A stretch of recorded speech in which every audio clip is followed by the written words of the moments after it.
Los sueños de Don Bosco. Quinta parte. Del 51 al 60. 51. La perdiz y la codorniz. El 16 de enero de 1865, habló así Don Bosco a sus alumnos: quiero contarles un sueño que tuve anteayer. Me pareció encontrarme de viaje con todos mis alumnos actuales y con muchísimos más que llegaran a nuestras obras en los tiempos futuros. Llegamos a un campo lleno de árboles frutales y los alumnos desparramaron por todo el campo en busca de frutas. Unos comían higos, otros uvas, algunos comían duraznos y otros ciruelas. Yo estaba en medio de ellos y cortaba racimos de uvas y las repartía entre todos. Salimos de aquel campo y empezamos un camino muy difícil de andar. Estaba lleno de zanjas muy profundas y unas veces teníamos que subir, otras veces había que bajar y frecuentemente era necesario saltar. Los más fuertes lograban saltar pero los más débiles caían en la profunda granja. Quise buscar otro camino pero el sendero siguiente estaba lleno de piedras, de espinas, de barro y de hoyos y era imposible viajar por allí. Entonces el guía me dijo: sigan por este camino difícil, pero que los más fuertes lleven a los más débiles. Seguimos por el dificultoso camino y al final encontramos una cerca llena de espinas. Con dificultad nos abrimos paso por allí.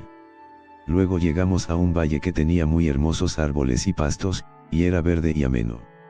Al llegar al valle vi a dos jóvenes, antiguos alumnos, y uno de ellos me dijo señalándome dos aves que tenían en sus manos: mire qué hermosas aves. ¿Y qué aves son esas? Una perdiz y una codorniz. ¿Y qué significa perdiz? Pues la perdiz tiene los significados de sus letras: P, perseverancia en hacer el bien; E, eternidad. Pensar en ella. R, recibirá cada uno según hayan sido sus obras. D, despreciar lo que es mundano y materialista. Y, irá cada uno al sitio que se haya conseguido con sus obras. Y la Z, es la última letra, pensar en lo último que nos espera. Luego me presentó la codorniz y me dijo: recuerde que la codorniz es aquella ave que llegó en bandadas de miles y miles al desierto donde el pueblo de Israel estaba murmurando contra Dios porque no les enviaba carne para comer. Y volaban tan bajitas que con bastones lograban derribar. Y la gente comió tan de gula que esas carnes que se murieron muchísimos, porque mata más la gula que la espada. Éxodo 16. Este animal significa el gran peligro que hay para las personas en el comer de gula o en el beber de gula. La codorniz era hermosamente exteriormente, pero al levantarle las alas vi que estaba cubierta de llagas, y se fue volviendo tan fea y asquerosa y despedía un hedor tan insoportable que producía deseos de vomitar. Entonces empezaron a aparecer en el campo bandadas de perdices y de codornices, y los jóvenes se dedicaron a darles cacería. Y vi que todos los que comieron perdices se volvieron más fuertes, porque practicaban lo que sus letras significaban: pensar en la eternidad que nos espera y despreciar lo que es mundano y malo, y en cambio, los que comieron codornices se quedaron a mitad del camino y no me siguieron más, porque se dedicaron a comer de gula o a beber de gula o a cometer impurezas. Después de esto vi a dos jóvenes que llevaban una cinta morada de las que se les colocan a los difuntos y la extendieron, y enseguida apareció tendido y muerto uno de mis discípulos. Pero no logré reconocer de quién se trataba.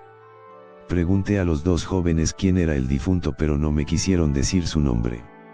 Luego aparecieron bastantes alumnos más que me decían: Don Bosco, ha muerto un discípulo suyo.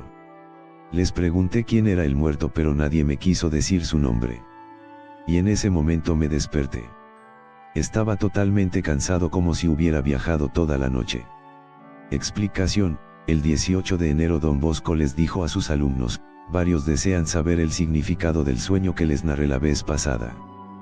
Pues les digo que la perdiz es la representación de la virtud y de la buena conducta y la codorniz representa al vicio y al mal comportamiento.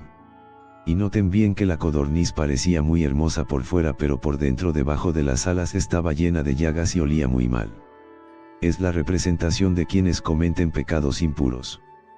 Por fuera parecen buenas personas, pero el alma la tienen asquerosa y repugnante. Y noté que algunos pudiendo comer codorniz, sin embargo no la quisieron aceptar.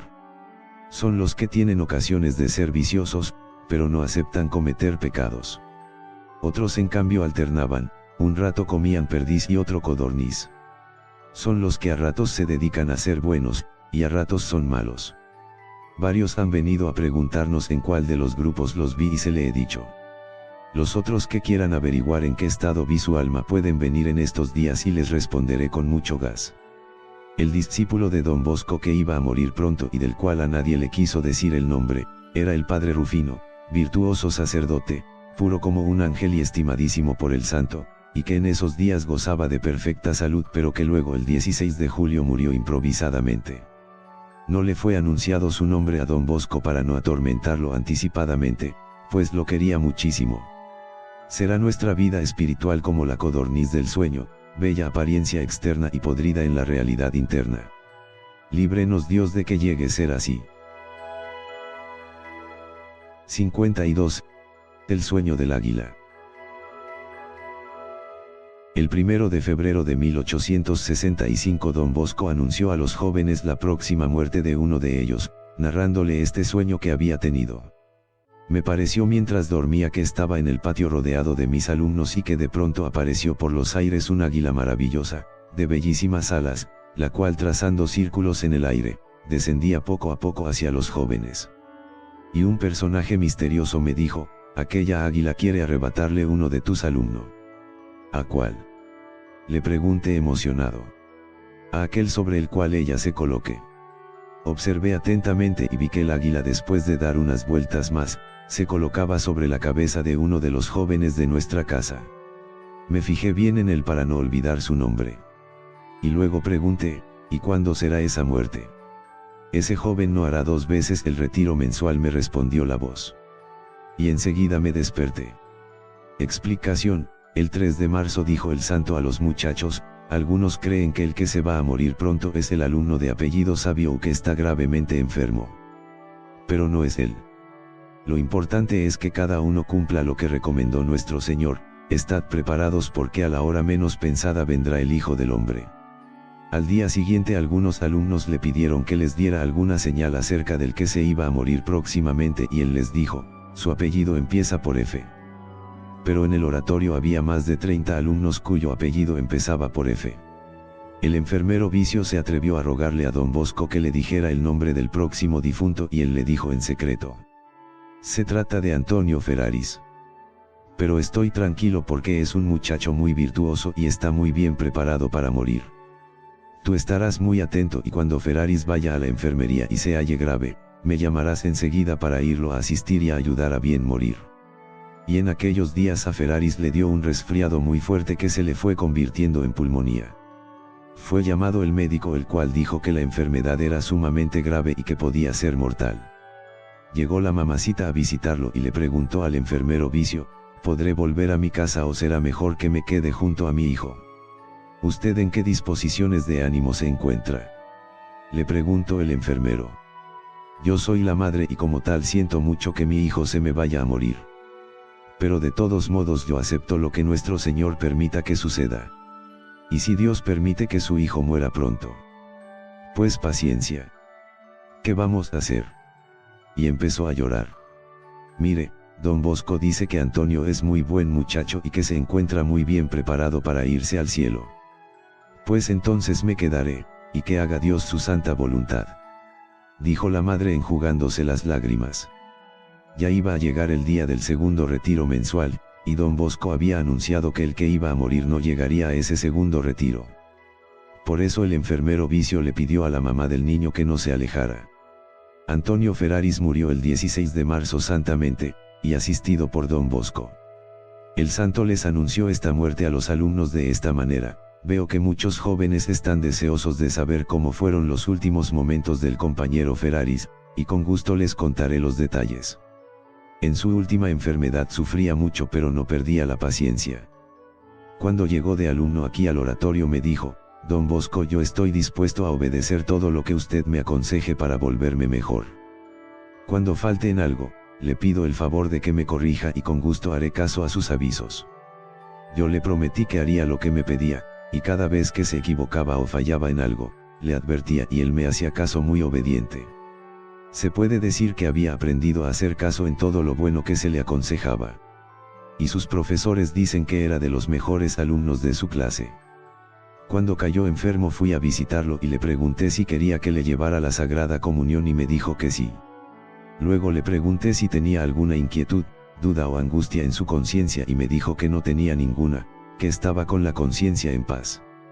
Luego le pregunté si sentía gusto en ir pronto al paraíso y me respondió, sí, siento alegría en ir al paraíso, porque espero que allá veré al buen Dios, de quien me han hablado muy bien aquí en la tierra. ¿Y qué quieres que haga por ti? Que me ayude a salvar mi alma y que siga ayudando a todos mis compañeros para que cada uno logre conseguir la eterna salvación. Como me imaginaba que todavía faltaban unas horas para que se muriera, dispuse irme a mi habitación a escribir un rato, pero él con mucho afán y emoción, y casi sofocado por la pulmonía, me clamaba que no lo fuera a dejar solo en sus últimos momentos. Más tarde quise alejarme otra vez por unos minutos pero volvió a clamarme que no lo dejara solo, que deseaba que estuviera junto a él en la hora de la muerte. Le tomé el pulso y noté que ya casi no palpitaba. La pulmonía se agravaba y llegaba el fin. Después expiró serenamente, sin un lamento ni una queja. Es que tenía la conciencia tranquila y en paz. Qué hermoso que cada uno de nosotros pueda morir tan en paz con Dios como murió Ferraris.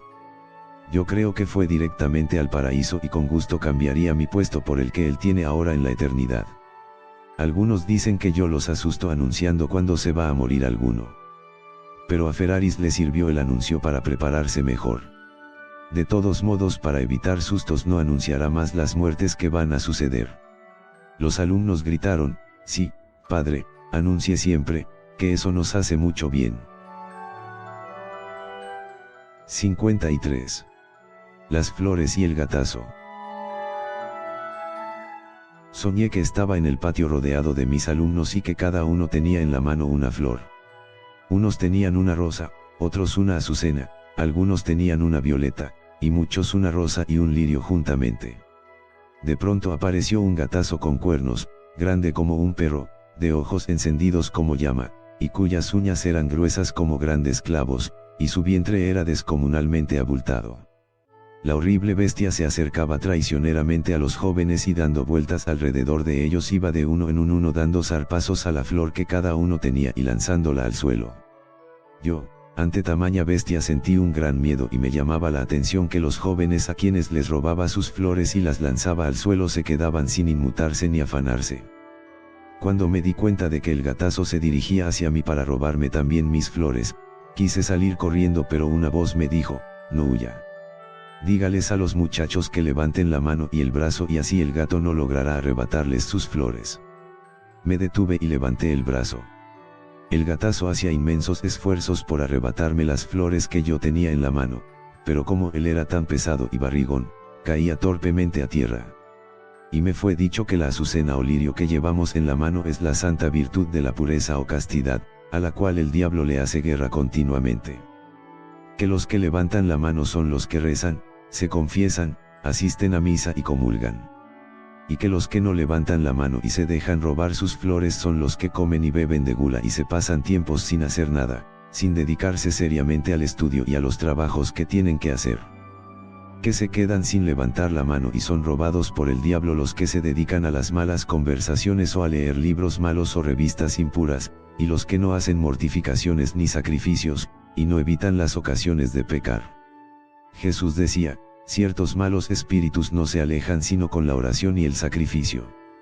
Les recomiendo a todos que levanten su brazo rezando con devoción cada mañana y cada noche, confesándose frecuentemente y comulgando con fervor, haciendo cada día una visita a nuestro Señor en el Santísimo Sacramento en el templo, rezando el Santo Rosario y dedicándose con esmero al estudio y a hacer cada uno lo que tiene que hacer.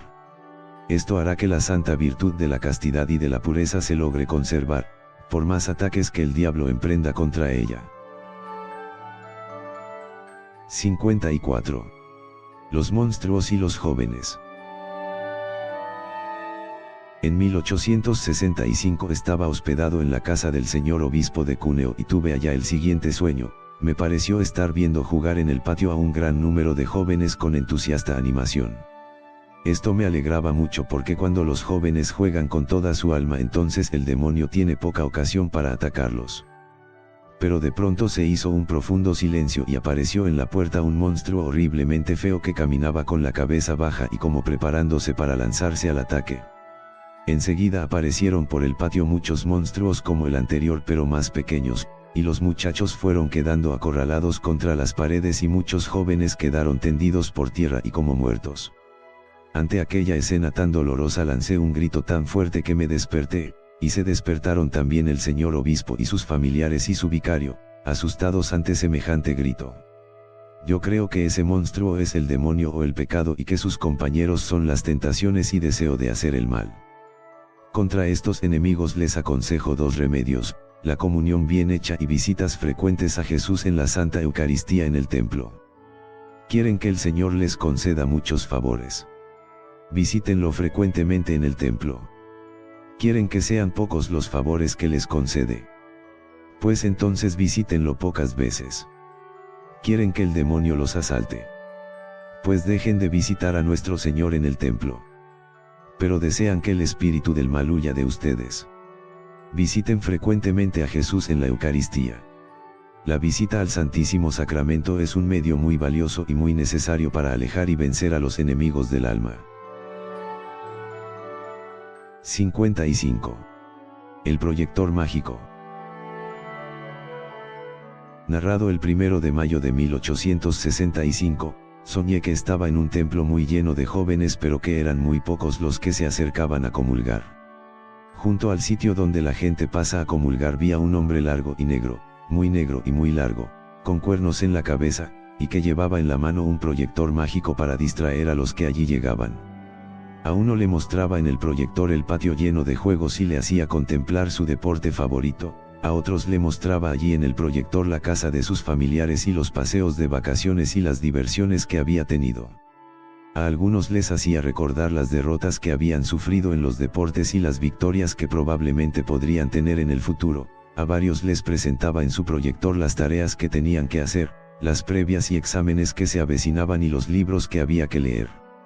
A otros les presentaba la merienda que iban a comer después y el dinero que tenían por ahí para gastar. Y no faltaban jóvenes a los cuales les presentaba en su proyector los pecados pasados, y así los detenía y no los dejaba pasar a comulgar. Yo creo que este sueño quiere decir que los enemigos del alma hacen todo lo posible por distraer a cada uno cuando está en el templo y cuando está rezando, para robarle los premios que iba a conseguir rezando bien y comulgando con fervor. Es necesario romperle el proyector al diablo, y no ser de esos embobados que se quedan mirando lo que él les presenta y así no rezan ni comulgan. Hay que mirar de vez en cuando el crucifijo y pensar lo que Jesús sufrió por nosotros y recordar que dejar la comunión es lo mismo que echarse en brazos del demonio. 56. Las ofrendas de la Virgen y su significado. El 30 de mayo de 1865 contó don Bosco el siguiente sueño: contemplé un gran altar dedicado a la Virgen y muy hermosamente adornado. Vi a todos mis discípulos avanzando en procesión hacia él. Cantaban una canción a la Virgen, pero no todos del mismo modo. Unos cantaban con exactitud y muy afinados y con hermosa voz. Otros cantaban con voz ronca y desentonados y fuera de tiempo. Había algunos que estaban callados sin cantar. Y varios se salían de la procesión y se iban a otros sitios, y varios bostezaban aburridos y sin fervor. No faltaban quienes ponían zancadillas a los otros y se reían burlonamente. Todos llevaban regalos para ofrecérselos a la Virgen Santísima. Cada uno tenía en sus manos un ramo de flores, unos más grandes, otros más pequeños. Unos llevaban rosas, otros claveles, otros violetas. Pero algunos llevaban regalos muy raros, por ejemplo, uno llevaba una cabeza de cerdo. Otro un gato. Alguien llevaba un plato lleno de sapos, otro un conejo y alguno llevaba un corderito. Junto al altar de la Virgen había un hermoso joven con alas, probablemente es el ángel que protege nuestra obra, y este joven iba recibiendo la ofrenda que cada uno llevaba.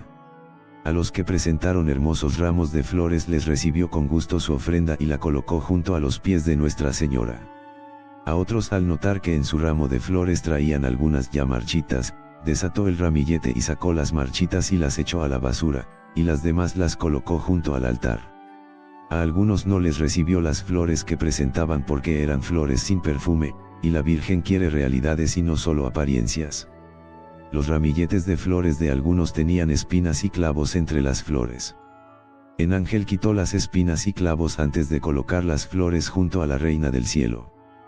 Cuando llegó el que llevaba un cerdo, el ángel le dijo: ¿Cómo te atreves a presentar ese regalo? ¿No sabes que el cerdo representa los pecados de impureza, y que María es la más pura de todas las criaturas? Retírate y no presentes esa ofrenda. Llegaron los que llevaban un gato y el ángel les dijo: retírense. ¿No saben que el gato representa a los que roban? Eso significa que se dedican a quitar cosas, dineros, libros, alimentos, etc., y que malgastan el dinero que sus padres pagan por ellos, porque no estudian, y destrozan sus vestidos sin importarles lo que cuestan. Y los hizo apartarse a un lado. Llegaron luego los que llevaban platos con sapos y el ángel les respondió: los sapos representan a los que dan escándalos y malos ejemplos a los demás. La Virgen Santísima no recibe esas ofrendas y se retiraron avergonzados. Luego avanzaron unos con un puñal clavado en el corazón. Significan los que reciben sacramentos estando en pecado mortal. El ángel les dijo: no se dan cuenta de que llevan la muerte en el alma, tienen nombre de vivos pero están muertos, dice el Apocalipsis. Por favor, que les quiten ese cuchillo del corazón. Y estos fueron también colocados aparte y lejos del grupo. Enseguida llegaron los demás que llevaban conejos, corderos, pescado, uvas y nueces. El ángel recibió todo y lo puso junto al altar y después de separar los buenos de malos se hizo formar ante el altar a todos aquellos cuyas ofrendas sí habían sido aceptadas. Y con tristeza del alma pude notar que el número de los que no habían sido aceptados era más numerosos de lo que yo me había imaginado. Y aparecieron por lado y lado del altar dos ángeles trayendo cada uno una canasta llena de hermosísimas coronas de rosas, pero eran rosas del cielo que no se marchitan y que significan la inmortalidad. Y a cada uno de aquellos a quienes sí les había sido aceptadas sus ofrendas, le fue colocada una de esas coronas en su cabeza. Las coronas eran supremamente hermosas y yo veía que allí desfilaban para ser coronados no solamente los discípulos que ahora tengo sino los discípulos que tendrán nuestras obras en tiempos futuros. Y enseguida sucedió algo impresionante, había jóvenes de rostro nada simpático y que no eran agradables ni atrayentes en su presentación externa, y a estos les correspondieron las coronas más ricas y hermosas, porque lograron conservar mejor su pureza o castidad. Otros tenían también esta virtud pero en grado inferior. Muchos otros recibieron coronas por su obediencia, por su humildad, o por su amor de Dios. Cada uno recibía una corona proporcionada a los esfuerzos que había hecho por portarse bien. El ángel les dijo: han recibido estas coronas como premio a su buen comportamiento. Esfuércense cada uno para lograr que los enemigos del alma no le roben su corona. Hay 3 medios para conservarlas. 1. Ser humildes. 2. Ser obedientes. 3. Esmerarse por conservar la virtud de la pureza. Estas 3 virtudes, humildad, obediencia y pureza, los harán agradables ante la Virgen María y les conseguirán una corona infinita de premios en el cielo. Los jóvenes que no habían sido coronados desaparecieron y los que sus recibieron coronas empezaron a cantar un himno a la Virgen con voz tan fuerte que, yo me desperté. Recuerdo muy bien quiénes sí fueron coronados y en qué virtud sobresalían, y quiénes fueron rechazados y por qué. Pueden pasar en estos días y le diré a cada uno en qué estado vi su alma en el sueño, y qué es lo que debe hacer para que la Virgen Santísima le acepte sus ofrendas. Mientras tanto les doy estas explicaciones. Todos llevaban flores a la Virgen, pero noté que casi todos tenían espinas entre sus flores. Y me fue dicho que esas espinas representan a la desobediencia, no hacer lo que hay obligación de hacer, y dedicarse a hacer lo que está prohibido, llegar tarde y no cumplir los propios deberes. ¿Has visto a alguno que cumpla bien sus deberes de cada día? Ese no quedará entre los últimos. Ese será de los primeros. Pero el desobediente no será coronado, dice el libro de los Proverbios. Otros llevaban entre sus flores un clavo. Y con clavos fue crucificado Jesucristo. San Pablo dice que el que peca crucifica de nuevo a Jesucristo. Clavos son los pecados que se cometen y no se combaten. Se empieza por pequeñas faltas y se va llegando a cometer pecados graves. El que es infiel en lo poco, también será infiel en lo grande, decía nuestro Señor. Muchos llevaban flores sin perfume. Son las obras buenas que se hacen sin querer apartarse del pecado o que se hacen por ser vistos y ser felicitados y no por agradar a Dios. Esas obras buenas son rechazadas. Dice el Salmo 49, el Señor Dios dice al pecador obstinado, ¿por qué andas diciendo que me amas, tú que desprecias mis mandatos y no los quieres cumplir? Te acusaré de esto y te lo echaré en cara. Pero el ángel permitía que los que quisieran fueran y arreglaran sus ramilletes y les quitaran las espinas y los clavos y las flores sin perfume y volvían, y entonces sí se les aceptaba su ofrenda. Así que cada uno puede proponerse enmendar sus errores y malos comportamientos y entonces sí eran aceptadas sus ofrendas. 57. El sueño de la inundación. El 1 de enero de 1866 don Bosco habló así al alumnado: soñé que me encontraba cerca de un pueblo parecido a Castelnuovo. Los jóvenes jugaban alegremente en un campo, cuando de pronto se vio aparecer en el extremo de la llanura una gran inundación, que crecía por momentos y amenazaba ahogarnos a todos. Era que el río Po se había desbordado y sus olas llegaban como grandes ríos. Nosotros corrimos a refugiarnos en un edificio viejo y alto que había servido antes de molino. Las aguas subían más y más, nosotros teníamos que ir ascendiendo hacia los pisos superiores de aquella edificación. Todos los alrededores eran un inmenso lago. Ya no se veían bosques ni pueblos, ni ciudades, sino agua y más agua. Ante tan terrible peligro y viendo que no se encontraba cómo librarnos de aquella inundación, empecé a animar a mis discípulos diciéndoles que pusiéramos toda nuestra confianza en la ayuda de Dios y en la bondad de nuestra querida Madre María. El agua subió hasta el techo de aquella habitación y nosotros estábamos llenos de terror, cuando de pronto apareció una enorme barca, flotando cerca del sitio donde estábamos. Cada uno quería ser el primero en saltar a la barca para librarse de ser devorado por las aguas, pero ninguno se atrevía porque no la podíamos acercar a la casa. Solamente había un medio que nos podía permitir llegar hasta la barca, era un enorme tronco de árbol, largo y estrecho. Pero pasar sobre él resultaba peligroso, pues un extremo del árbol estaba apoyado en la balsa que no dejaba de moverse al impulso de las olas. Me llené de valor y pasé primero por sobre aquel tronco y llegué a la barca y luego encargué a algunos sacerdotes clérigos que unos se dedicaron a apoyar a los que se subían sobre el tronco y otros desde la barca les dieron la mano a los que venían llegando. Pero, caso curioso, los sacerdotes y clérigos se cansaban muy pronto de aquel trabajo y se desanimaban por tanto cansancio. Entonces me dediqué también yo a ayudar a pasar gente, pero muy pronto quedé rendido de cansancio. Y sucedió que muchos jóvenes, dejándose llevar por la impaciencia, improvisaron un nuevo puente con una tabla y se dispusieron a pasar por allí, con gran peligro de caerse al agua.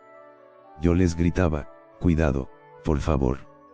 Deténganse, que se van a caer a las aguas. Pero no me hicieron caso y muchos de ellos perdieron el equilibrio antes de llegar a la balsa, cayeron y fueron tragados por aquellas malolientes y turbulentas aguas, y no los volvimos a ver más. Y la tabla que les servía de puente se hundió también con todos los que pasaban por allí. La cuarta parte de nuestros jóvenes sucumbió por seguir sus propios caprichos. Yo logré acercar la barca hacia el edificio y entonces el padre Cagliero, con un pie en la ventana y el otro en el borde de la barca, empezó a hacer pasar a los jóvenes que todavía quedaban allí en esa edificación y los ayudaba a ponerse en seguro. Muchos jóvenes se habían subido al techo y estaban allí arrimados unos a otros llenos de temor. Yo les dije que se encomendaran a Dios y que bajaran por sobre el tejado, entrelazados los brazos unos con otros para no rodar. Me obedecieron y como la barca estaba pegada al edificio, con la ayuda de los compañeros los hicimos llegar a todos a la barca. En nuestra embarcación había unas buenas canastas de pan. Cuando todos estuvimos en la barca, tomé el mando de la misma y dije a los jóvenes: María es la estrella del mar. Ella no abandona a los que confían en su protección. Pongámonos todos bajo su manto, la Virgen nos librará de los peligros y nos llevará a puerto seguro.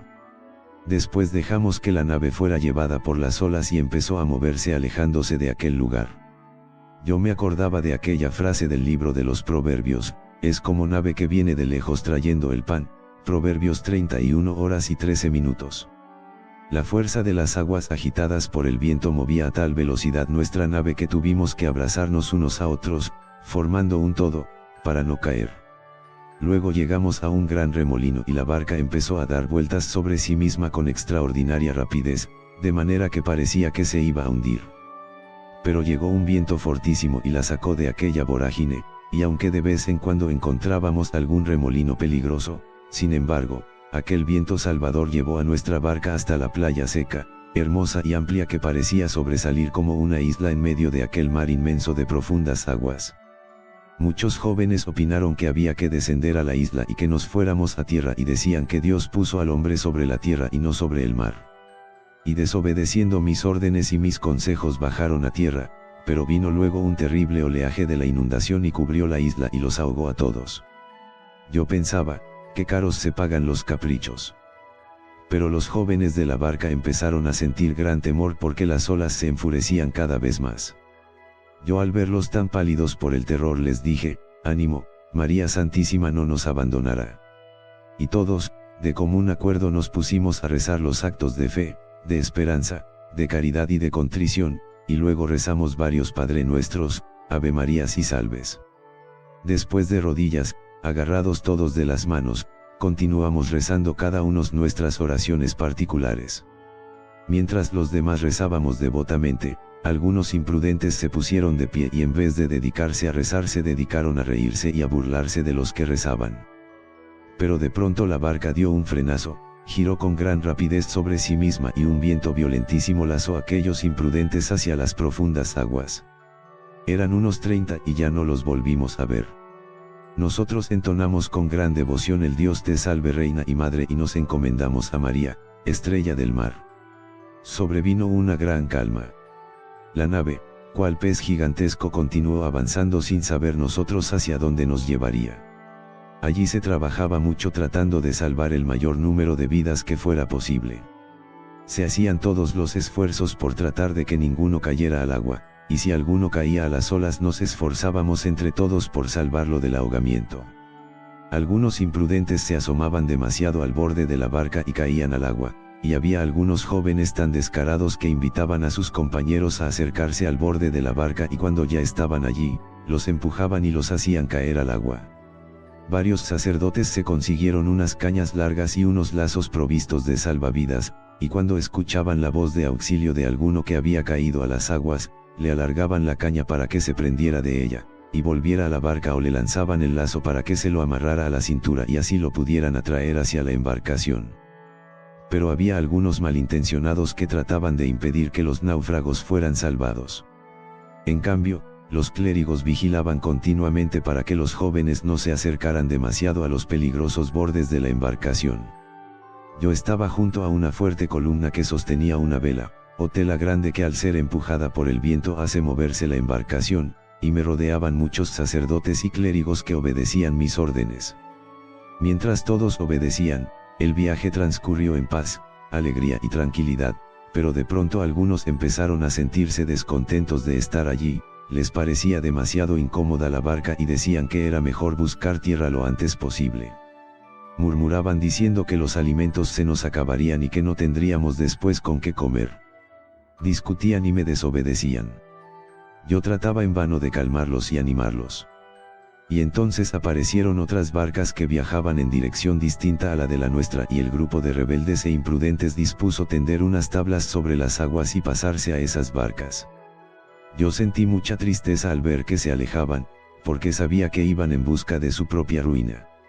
Y empezó una fuerte tempestad y las olas gigantescas fueron hundiendo una por una las embarcaciones que se habían llevado a los rebeldes, y la noche se hizo negra y oscura y a lo lejos se escuchaban los gritos angustiados de los que se hundían entre las olas. Todos perecieron, qué oportunas eran entonces las palabras del Salmo 69, Dios mío sálvanos, que las aguas nos quieren ahogar. Mi oración se dirige a ti Dios mío, que me escuche tu gran bondad. Líbrame de las aguas tormentosas. Que no me hunda en las aguas sin fondo, que no me arrastre la corriente, que no se cierren las olas sobre mí. Estoy en peligro Señor, respóndeme enseguida. El número de mis discípulos que se conservaban a salvo había disminuido mucho. A pesar de todo, Con la confianza puesta en la Virgen, después de una noche tenebrosa, la nave llegó finalmente al amanecer, a un paso estrechísimo, entre dos playas llenas de barro, y de muchos restos y pedazos de embarcaciones destrozadas y hundidas por el vendaval.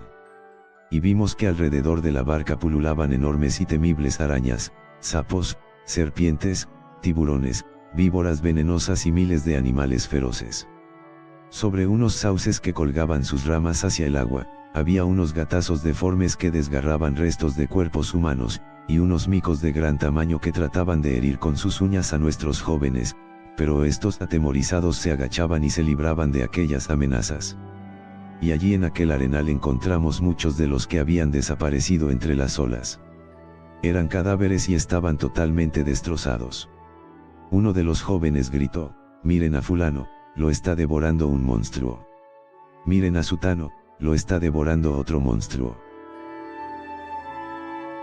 Y seguían diciendo los nombres de los que eran víctimas de aquellas fieras. Los demás compañeros miraban aquella escena con verdadero temor. Y enseguida se presentó ante nuestros ojos otra escena todavía más espantosa, un horno inmenso lleno de fuego violentísimo y en él millares de personas convertidas en brasas ardientes que saltaban por los aires gritando y volvían a caer entre las tremendas llamas, como cuando hierve una olla llena de legumbres. Y sobre el horno había un letrero que decía: «Pecar contra el sexto mandamiento y contra el séptimo, eso es lo que hace caer aquí».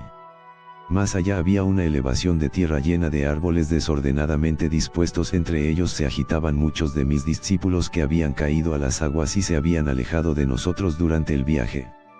Bajé a tierra sin asustarme por el peligro que corría, me acerqué y vi que tenían los ojos, los oídos y el corazón llenos de insectos y de gusanos que les roían, causándoles agudísimos dolores. Uno de ellos sufría más que los demás. Quise acercarme a él para ayudarle, pero huía de mí, escondiéndose detrás de los árboles. Uno de aquellos jóvenes abrió su camisa y apareció su cuerpo rodeado de serpientes. Otro llevaba serpientes junto a su corazón. Les señalé a todos ellos una fuente de aguas termales curativas, y los que fueron a bañarse allí quedaron curados de todas sus heridas y subieron otra vez a la barca.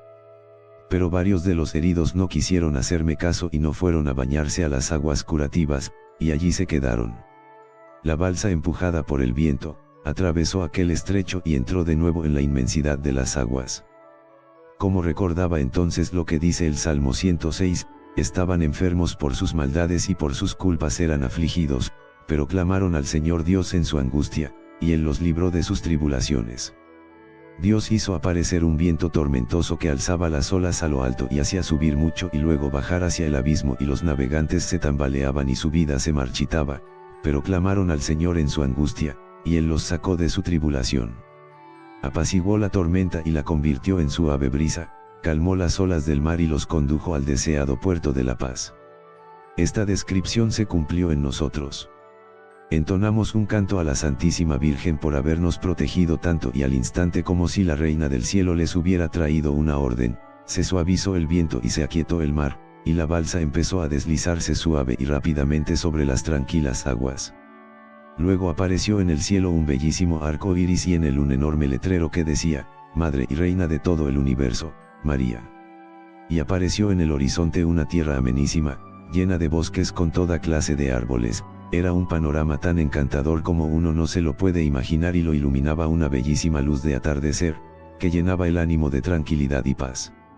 Y la barca, llegando hacia la orilla, se detuvo junto a una plantación de uvas. Los jóvenes me preguntaron: «Don Bosco, ¿ahora sí podemos bajar a tierra?». Yo les respondí que sí, y entonces hubo un griterío general de alegría. En la plantación de uvas había unos racimos semejantes a los de la tierra prometida, de los cuales dice la Santa Biblia que para llevar un racimo se necesitaban 2 hombres.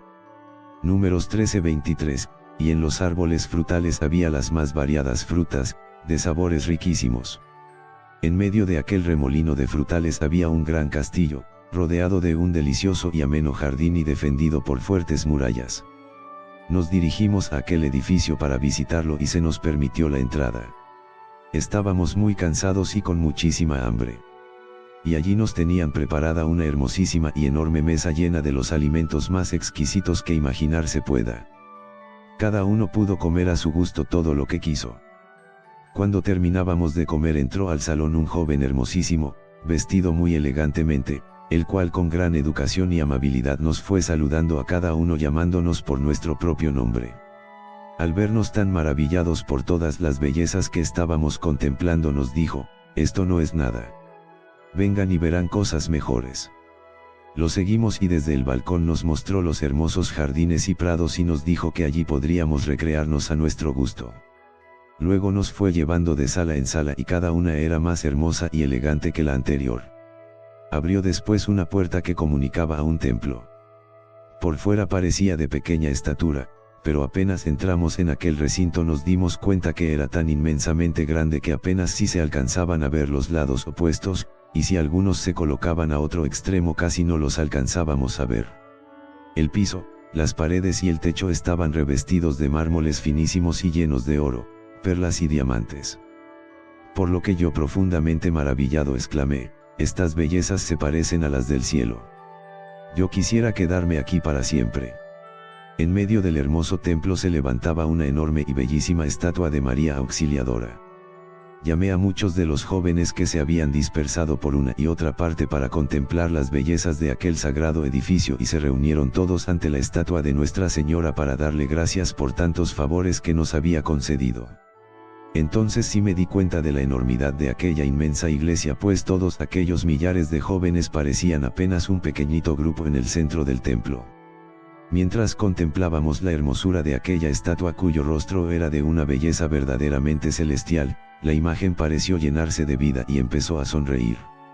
Y entonces se levantó un murmullo entre los jóvenes, llenándose sus corazones de una emoción incontenible y empezaron a exclamar, la Virgen se mueve. La Virgen mueve los ojos.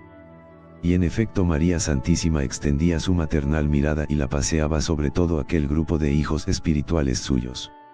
Enseguida se oyó una nueva exclamación de los jóvenes, la Virgen mueve las manos. Y así fue. Ella abriendo lentamente los brazos, levantó el manto para cubrirnos a todos bajo su protección. Muchos derramaban lágrimas de emoción, y luego algunos exclamaron, la Virgen mueve los labios. Se hizo luego un profundo silencio y la Virgen habló amablemente y nos dijo, si sois para mí hijos piadosos y devotos, yo seré para vosotros una madre amantísima. Al oír estas palabras todos caímos de rodillas y entonamos una canción a la Santísima Virgen. Luego se oyó una tan hermosa y tan fuerte que yo muy impresionado me desperté. Mis buenos jóvenes, la inundación que intenta ahogarnos son las malas tentaciones de este mundo.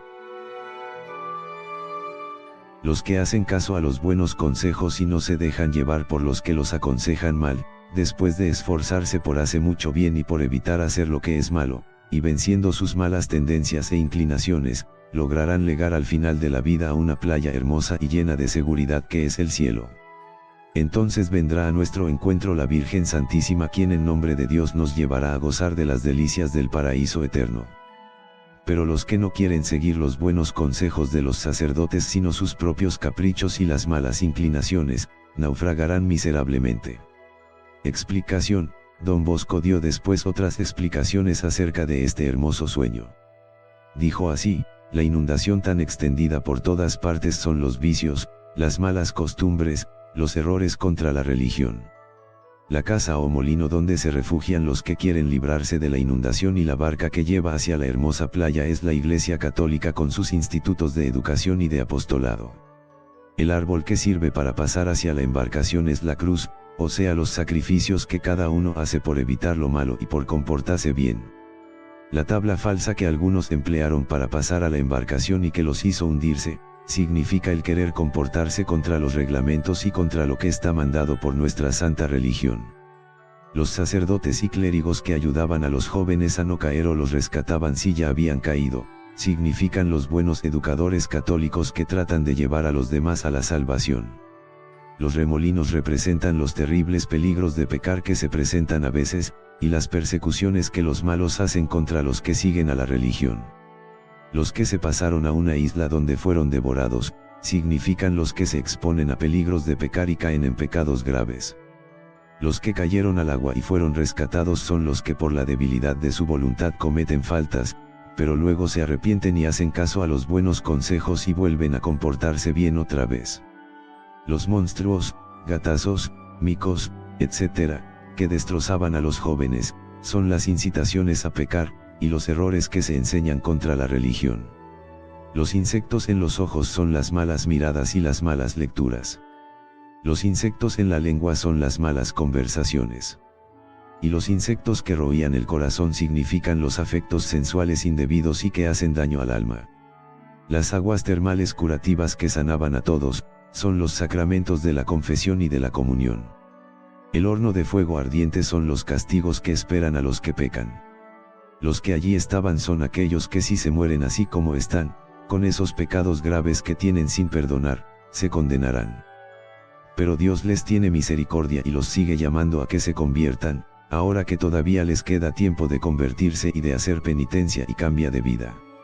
El hermoso joven que recibió a los que llegaron al paraíso, puede ser Domingo Savio. La última frase, es el programa que la Virgen Santísima tiene para todos los que quieran ser para con ella unos hijos devotos y piadosos, se mostrará siempre para con cada uno como una madre amabilísima. Esto lo ha hecho de manera impresionante siempre y en todas partes, y lo seguirá haciendo con todos los que le demuestren que la aman como hijos cariñosos. El padre Lemoyne le preguntó, ¿a mí dónde me vio? Y don Bosco le respondió, lo vi muy serio allá en un extremo de la barca preparando anzuelos y salvavidas para devolver hacia la barca a los que se habían caído a las aguas. Y vi que con sus escritos hacía inmenso bien a muchas gentes. Y así sucedió. El padre Lemoyne con sus escritos hizo muchísimo bien y lo sigue haciendo. Él fue el que escribió los primeros y más hermosos volúmenes de la vida de don Bosco, con el título de Memorias Biográficas. Los jóvenes le dieron una ovación de aplausos a don Bosco al oírle narrar cómo era el paraíso eterno que les esperaba en el cielo, y él terminó con estas bellas palabras: cuando os despojéis de las ropas para acostaros, hacedlo con la mayor modestia, pensando que Dios os ve. Depuse arrópaos con las cobijas, cruzad las manos sobre el pecho y diciendo: Jesús, José y María, os doy el corazón y el alma mía, entregaos al descanso. Buenas noches. 58. Una visita a los dormitorios. El 4 de marzo de 1866 dijo don Bosco a sus alumnos: soñé que estando yo en mi cama se apareció un personaje misterioso y me dijo: don Bosco, levántese inmediatamente y venga conmigo. Me levanté, me vestí y me fui detrás de aquel personaje que no me permitió ni por un momento que le viera el rostro. Me hizo atravesar varios dormitorios donde muchos jóvenes estaban entregados al descanso. Al pasar por frente a algunas camas me di cuenta que unos enormes gatazos trataban de destrozar el rostro de aquellos jóvenes. Después el personaje se detuvo frente a la cama de un alumno que estaba profundamente dormido y me dijo: para la fiesta de San José, el 19 de marzo, este joven tendrá que pasar a la eternidad. El personaje desapareció y yo me desperté. Los gatazos que trataban de destrozar el rostro de algunos jóvenes representan los enemigos de nuestra alma que siempre están a nuestro alrededor para hacernos caer en pecado y para atormentarnos si morimos estando en pecado grave, y si Dios al fin se cansa de tanto aguantar las ofensas que le hacemos. Creo que, para el 19 de marzo, fiesta de San José, uno de nosotros habrá pasado a la eternidad. Todos tenemos que esmerarnos por estar muy bien preparados porque a la hora menos esperada llega la muerte y nos tendremos que presentar al juicio de Dios a darle cuenta a nuestro Señor de los que hemos hecho, de los buenos y de lo malo. Nota: la crónica del oratorio dice: el 19 de marzo de 1866 murió el joven Simón Lupotto, alumno de don Bosco. Unos días antes había ido a su casa pues se sentía enfermo. Era un modelo de piedad y de buen cumplimiento de su deber. Era un enamorado de Jesús sacramentado y recibía los sacramentos de la confesión y de la comunión con gran fervor. Asistía a la misa muy fervoroso y rezaba el Santo Rosario con gran piedad.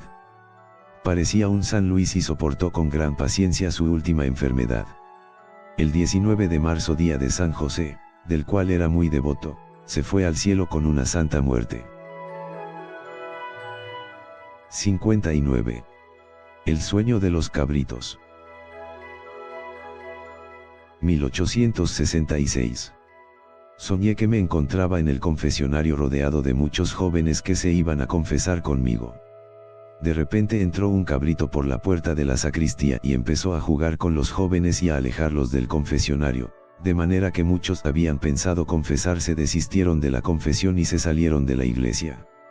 El cabrito tuvo el atrevimiento de acercarse hasta mí y de tratar de alejar de la confesión a quienes estaban ya muy cerca del confesionario. Yo disgustado le di un fuerte puñetazo, le partí un cuerno y lo hice salir corriendo. Luego soñé que me revestía para celebrar la Santa Misa y que al empezar el santo sacrificio entraba en la iglesia una multitud de cabritos, y que en el momento de la comunión los cabritos se fueron de banca en banca distrayendo a los alumnos para que no pasaran a comulgar. Y consiguieron que muchos no comulgaran. Estos cabritos son los enemigos del alma que con distracciones y afectos desordenados alejan a las personas de la confesión y de la comunión. 60. Las espadas y los números. 1866. Soñé que pasaba frente a las camas de los alumnos que dormían y que sobre cada alumno veía una espada colgada, la muerte, y en la cabecera de cada uno había un número que indicaba los años que va a vivir en la tierra. Muchos jóvenes fueron a preguntarle qué había visto junto a su cama. A uno le dijo, cuando cumplas los 60, prepárate a partir para el otro mundo. Y así sucedió, murió 45 años después, cuando acababa de cumplir los 60 años. El jovencito Tomatis le preguntó si le quedaba todavía mucho tiempo de vida y don Bosco le respondió, te podría decir el tiempo exacto de vida que te queda, pero no te conviene. No te preocupes, vivirás largos años y serás sacerdote de don Bosco y gastarás mucho tiempo salvando almas. El joven estaba en primer año de bachillerato. Después de muchas dudas y peligros llegó a ser sacerdote de la comunidad fundada por don Bosco. Como misionera en América estuvo varias veces en gravísimos peligros de muerte arrastrado por las corrientes de los ríos, y se libró milagrosamente de esos peligros. Por 37 años fue sacerdote misionero en América.